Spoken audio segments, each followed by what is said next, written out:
हमारे पास है परमेश्वर का पवित्र वचन। रोमियो की पुस्तक अध्याय 5 के 8 में लिखा है, परंतु परमेश्वर हम पर अपने प्रेम की भलाई इस रीति से प्रकट करता है कि जब हम पापी ही थे तभी मसीह हमारे लिए मरा। पाप की मजबूरी तो मृत्यु है, परंतु परमेश्वर का वरदान हमारे प्रभु यीशु मसीह में अनंत जीवन है। यूहन्ना की पुस्तक 3 के 16 में लिखा है, क्योंकि परमेश्वर ने जगत से ऐसा प्रेम रखा कि उसने अपना इकलौता पुत्र दे दिया, ताकि जो कोई उस पर विश्वास करे वह नाश ना हो परंतु अनंत जीवन पाए। आमीन। परमेश्वर से अपने पाप के लिए क्षमा मांगे। पाप व्यक्ति को परमेश्वर की आशीषों से वंचित कर देता है। पाप के कारण व्यक्ति चंगाई और स्वास्थ्य भरा जीवन व्यतीत नहीं कर पाता। पाप के कारण पाप ही व्यक्ति को शीघ्र मृत्यु की ओर ले जाता है। हर एक पाप के साथ शैतानी आत्मा जुड़ी होती है। पाप हम करते हैं तो दुष्ट आत्मा हमारे जीवन में प्रवेश करती है। पाप के कारण आपके जीवन में देरी की दुष्ट आत्मा कार्य करती है। आपको यदि तुरंत गुस्सा आ जाता है या फिर किसी भी दूसरे व्यक्ति के लिए मन करवाहट से भरा है तो जीवन की सफलता के लिए किसी दूसरे को नुकसान पहुंचाते हैं, दूसरों की बुराई करते हैं। परमेश्वर की पवित्र उपस्थिति में जाएं, प्रार्थना करें और क्षमा मांगें और पश्चाताप करें अपने सभी पापों के लिए। परमेश्वर आपके पाप के कारण आपसे नाराज नहीं है। परमेश्वर पाप से नफरत करते हैं, परंतु परमेश्वर पापी से प्रेम करते हैं।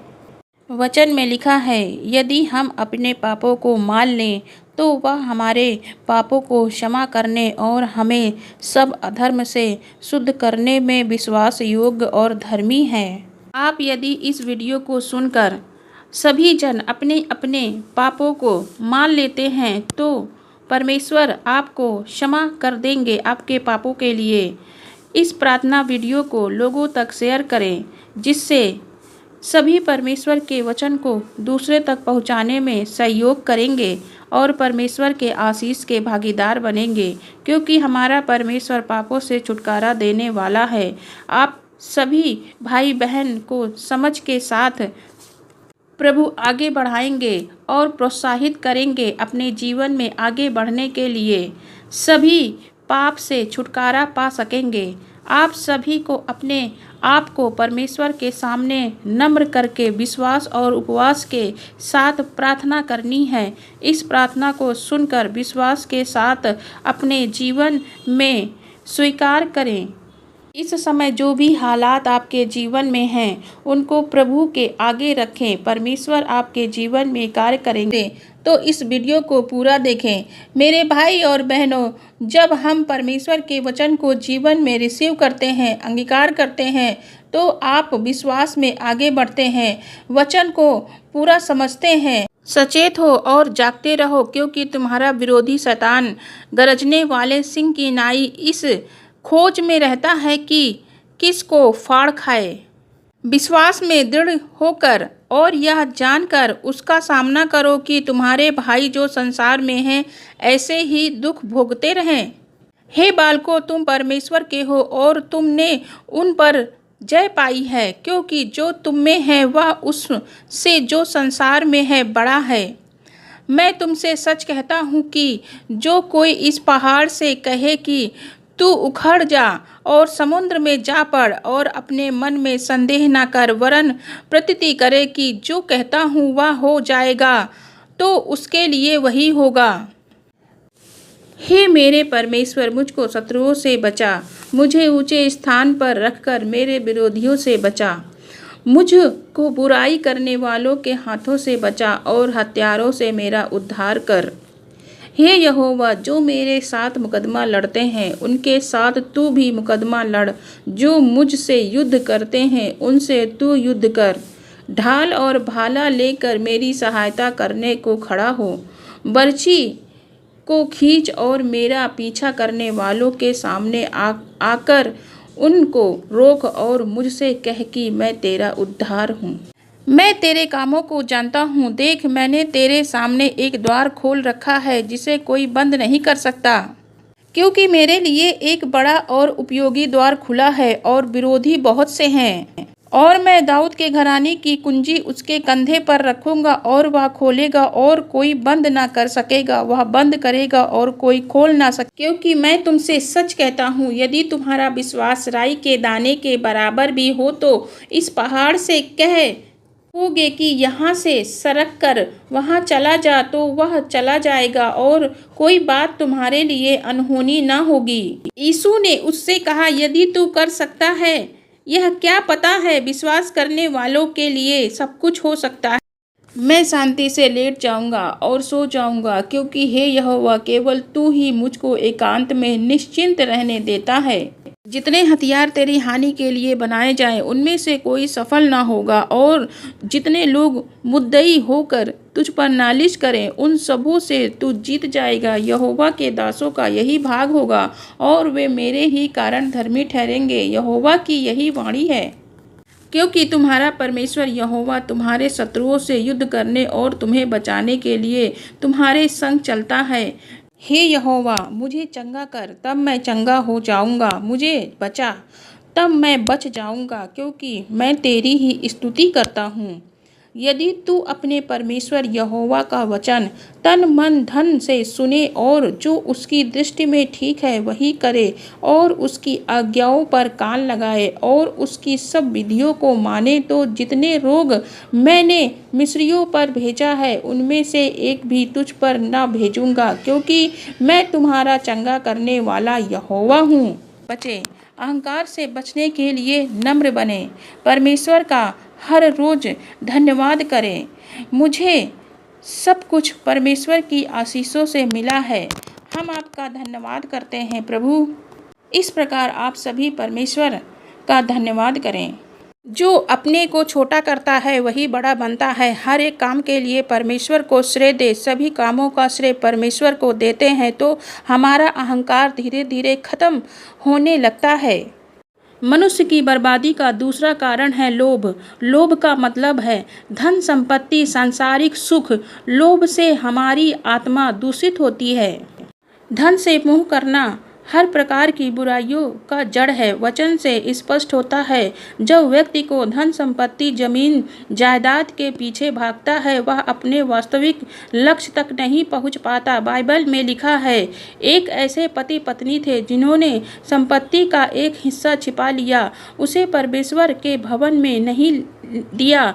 इस हिस्से को परमेश्वर को समर्पित करने का वादा किया था, जिससे उनकी मृत्यु हो गई। इस झूठ के कारण और परमेश्वर को धोखा देने के कारण, लोभ के कारण हमारी आत्मा भी नष्ट हो जाती है। लोभ में फंसा व्यक्ति हमेशा असंतुष्ट ही रहता है।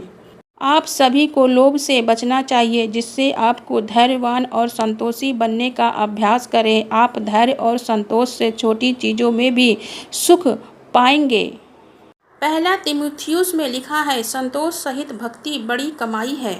आपको धन के पीछे नहीं बल्कि परमेश्वर के पीछे विश्वास के साथ चलना है। धन की चिंता न करें, परमेश्वर पिता हमारे सभी आवश्यकताओं को पूरा करेंगे। सही मार्ग पर चलने के लिए आप सभी भाई बहनों को प्रभु प्रोत्साहित करेंगे। अब तीसरा कारण बताती हूँ आप सभी को। हम मनुष्यों की बर्बादी का तीसरा कारण है ईर्ष्या। ईर्ष्या के कारण व्यक्ति अंदर ही अंदर जलता रहता है। ईर्ष्या के कारण मनुष्यों का आध्यात्मिक विकास रुक जाता है, मनुष्य को बर्बादी की खाई में गिरा देता है। नीति वचन की पुस्तक में लिखा है, शांत मन तन का जीवन, परंतु मन के जलने से हड्डियां भी जल जाती हैं। ईर्ष्या हमारे मानसिक स्वास्थ्य पर ही नहीं अपना प्रभाव डालती, बल्कि शारीरिक स्वास्थ्य पर भी इसका प्रभाव पड़ता है। बाइबल के अनुसार काइन और हाबिल दोनों भाई थे। काइन हाबिल से ईर्ष्या करता था। ये इसका प्रमुख उदाहरण है। काइन अपने भाई हाबिल से ईर्ष्या करता था, क्योंकि परमेश्वर ने हाबिल की भेंट को स्वीकार किया था। काइन की ईर्ष्या इतनी अधिक थी कि उसने अपने ही भाई हाबिल को मार डाला, जिसके कारण काइन को पृथ्वी पर भटकते हुए जीवन बिताना पड़ा। ईर्ष्या से न केवल वह व्यक्ति प्रभावित होता है जो ईर्ष्या करता है, बल्कि समाज की बुराइयों को उत्पन्न करता है, शांति भंग होती है। ईर्ष्या से ग्रसित स्त्री या पुरुष दूसरे भाई बहनों को आगे बढ़ते देख कभी खुश नहीं हो सकता, जिससे रिश्तों में दरार आती है। एक दूसरे पर कोई विश्वास नहीं कर पाता है। विश्वास एक दूसरे पर। ईर्ष्या से बचने के लिए आपके पास जो कुछ है उसके लिए परमेश्वर का धन्यवाद करें, जिससे ईर्ष्या की भावना खत्म हो जाती है।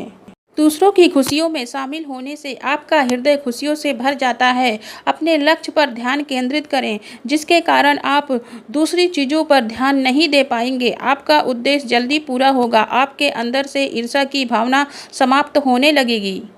प्रार्थना में आगे बढ़ें। प्रार्थना सभी को शांति और आनंद प्रदान करती है और आपके मन और हृदय से सारी नकारात्मक ऊर्जा को दूर करती है।